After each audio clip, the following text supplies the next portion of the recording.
প্রিয় ছাত্রছাত্রীরা, সোমনাথ একাডেমিতে তোমাদের সবাইকে স্বাগত। রবীন্দ্র মুক্ত বিদ্যালয় থেকে তোমরা যারা মাধ্যমিক পরীক্ষা দিতে চলেছো 2025 জুন সেশনে, তোমাদের জন্য থাকছে আজকের এই ভূগোলের লাস্ট মিনিটের সাজেশন। তোমরা দেখেছো তোমাদের পাঠ্য বই প্রায় 45টি অধ্যায় আছে। এই 45টি অধ্যায়ে থেকে টোটাল 90 নম্বরের কিন্তু প্রশ্ন হবে। তো আজকের এই ভিডিওতে একটু অধ্যায় টু অধ্যায় 5 নম্বর এবং 3 নম্বরের লাস্ট মিনিটের সাজেশন থাকবে। তার সঙ্গে সম্পূর্ণ প্রশ্নের কাঠামো থাকছে, কি ধরনের প্রশ্ন এখানে হতে পারে। তাই কাজে তোমরা ভিডিও প্রথম থেকে শেষ পর্যন্ত দেখতে থাকো এবং প্রত্যেকটি প্রশ্ন তোমরা এখান থেকে পড়ে যাও। প্রতি বছরের ন্যায় এই বছর তোমরা এখান থেকেই একদম 90 কিন্তু কমন পেয়ে যাবে। যারা সারা বছর ধরে এখনো পড়াশোনা শুরু করতে পারোনি, কি করবে বুঝতে পারছো না, তাদের বলি, যদি ভালো রেজাল্ট করতে হয় এবং পাস করতে হয়, সরাসরি সোমনাথ একাডেমি থেকে স্বল্প মূল্যে প্রতিটি সাবজেক্টের পাঠ্য বইয়ের অধ্যায় টু অধ্যায় নোট এবং লাস্ট মিনিটের সাজেশনগুলো কিন্তু সংগ্রহ করতে পারো নিজের হোয়াটসঅ্যাপ নম্বরে যোগাযোগ করে। ঠিক আছে, তার সঙ্গে মডেল সেটের কোশ্চেন অ্যান্সার গুলো কিন্তু আমরা সম্পূর্ণ দিয়ে দিচ্ছি। যারা নতুন তারা চ্যানেলটা কিন্তু অবশ্যই সাবস্ক্রাইব করো, পাশে থাকা বেল আইকন প্রেস করে অল নোটিফিকেশনটাকে অন করো, যাতে আমি যখনই কোনো ভিডিও আপলোড করব সবার প্রথমে যেন তোমার কাছে পৌঁছে যায়। তো চলো আমরা ভিডিও শুরু করি। রবীন্দ্র মুক্ত বিদ্যালয় মাধ্যমিক 2025 জুন ভূগোল সাজেশন। মার্ক ডিভিশনটা একবার তোমরা দেখে নাও নিউ সিলেবাস অনুযায়ী। এমসিকিউ তোমাদের 1x14, 14খানা এমসিকিউ থাকবে। শুদ্ধ এবং অশুদ্ধ থাকবে 6খানা, শূন্যস্থান পূরণ 6খানা, এসিকিউ 6খানা, বামপক্ষ ডানপক্ষ 1x4 4টে থাকবে। 2 মার্কে 6টি থাকবে, 3 নম্বরে 4টি প্রশ্ন, 5 নম্বরে 4টি প্রশ্ন এবং মানচিত্র 10টি থাকবে। এই হচ্ছে তোমাদের কোশ্চেন প্যাটার্ন। তো আমরা আজকের 5 নম্বর এবং 3 নম্বরের সাজেশনটি দেখে নেব। তো প্রাকৃতিক ভূগোল থেকে তোমাদের দুটো 5 নম্বরের প্রশ্ন লিখতে হবে। ঠিক আছে, সেখান থেকে আমি তোমাদের 14খানা প্রশ্ন দিয়েছি। ঠিক আছে, এবার এখান থেকে অনেক 3 নম্বরের প্রশ্ন কিন্তু কমন আসতে পারে, তার জন্য 14টা প্রশ্ন দেওয়া হয়েছে। তো এই প্রশ্নগুলো তোমাদেরকে প্রস্তুত করতে হবে।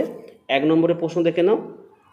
বায়ুর ক্ষয়কার্যের ফলে গঠিত ভূমিরূপের চিত্রসহ বর্ণনা দাও। যারা আমাদের কাছ থেকে নোট সংগ্রহ করেছিলে তাদের নোটে 37 পেজে উত্তর পাবে। 2, নদীর ক্ষয়কার্যের ফলে গঠিত 3টি ভূমিরূপ চিত্রসহ বর্ণনা দাও, এটা নোটের 31 পেজে পাবে।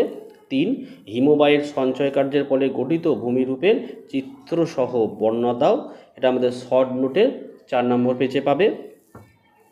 আচ্ছা, 4 হচ্ছে নদীর সঞ্চয় কার্যের ফলে গঠিত 3টি ভূমিরূপের বর্ণনা দাও, এটা আমাদের নোটের 3 নম্বর পেজে পাবে উত্তরটা। 5, পৃথিবীর নিয়ত বায়ুর সাথে চাপ বলয়ের সম্পর্ক আলোচনা করো, এটা আমাদের নোটের 150 পেজে পাবে। আর 6 দেখো, উষ্ণতার পার্থক্য অনুসারে বায়ুমণ্ডলের বিভিন্ন স্তরের বর্ণনা দাও, এটা শর্ট নোটের 7 নম্বর পেজে পাবে।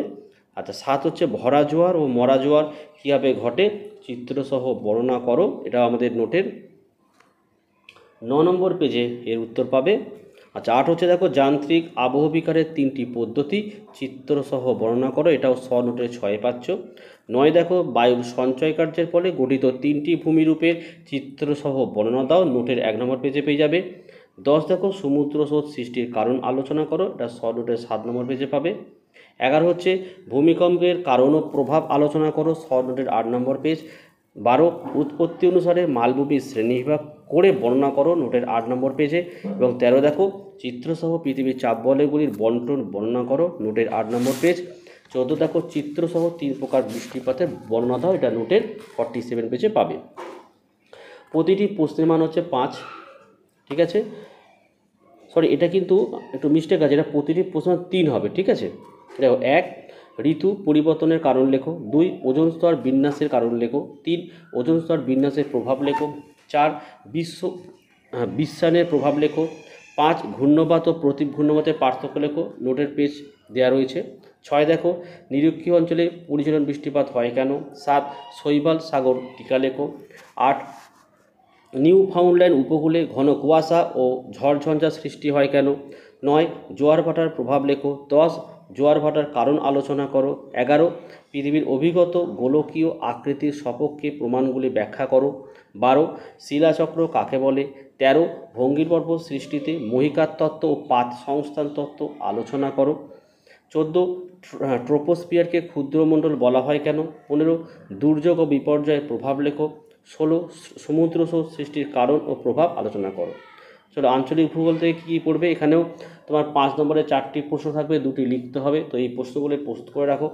1 অনুকূল ভৌগোলিক পরিবেশ আলোচনা করো। ধান, গম, কফি, চা, ইক্ষু, কার্পাস। নোটের 74 থেকে 77 পেজে পেয়ে যাবে, ঠিক আছে। এবং এটা বলে রাখো আঞ্চলিক ভূগোলে 4টি প্রশ্ন থাকবে, 2টি প্রশ্ন লিখতে হবে এবং একটি প্রশ্ন কিন্তু একের প্রশ্ন থেকেই আসবে। অর্থাৎ ধান, গম, কফি, চা, ইক্ষু এবং কার্পাস এইগুলোর অনুকূল ভৌগোলিক পরিবেশ পড়ে রাখলে কিন্তু একটি প্রশ্ন তোমরা এখান থেকে কমন পেয়ে যাচ্ছ। 2 দেখো ভারতের স্বাভাবিক উদ্ভিদের উপর জলবায়ুর প্রভাব আলোচনা করো। 3 ভারতের বিভিন্ন জলসেচ পদ্ধতি বর্ণনা করো। 4 দুর্গাপুরে লৌহ ইস্পাত কারখানা গড়ে ওঠার কারণ আলোচনা করো।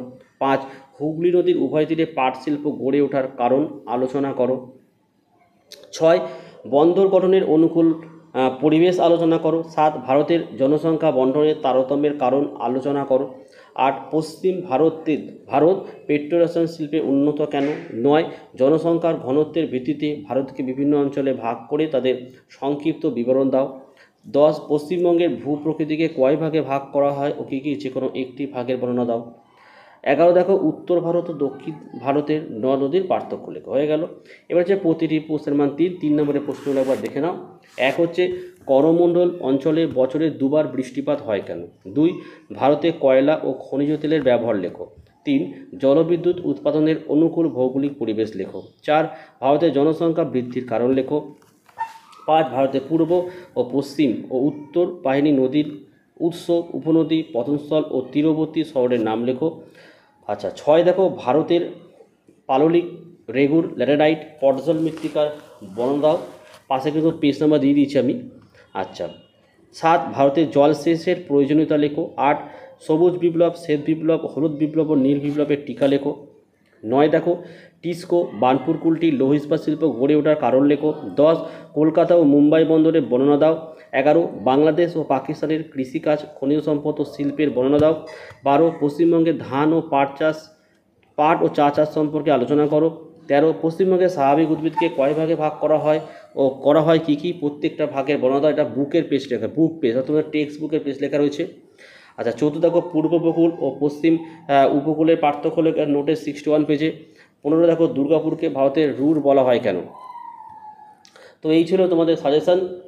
ভিডিওটি ভালো লাগলে একটি লাইক করো এবং চ্যানেলে নতুন হলে চ্যানেলটিকে সাবস্ক্রাইব করো, পাশে থাকা বেল আইকন প্রেস করে অল নোটিফিকেশন থেকে অন করো, দাদা আমি যখনই কোনো ভিডিও আপলোড করব সবার প্রথম যেন তোমাদের কাছে পৌঁছে যায়। তো আজকের ভিডিও আমি এখানে শেষ করছি। তোমরা প্রত্যেকে ভালো থেকো এবং সুস্থ থেকো।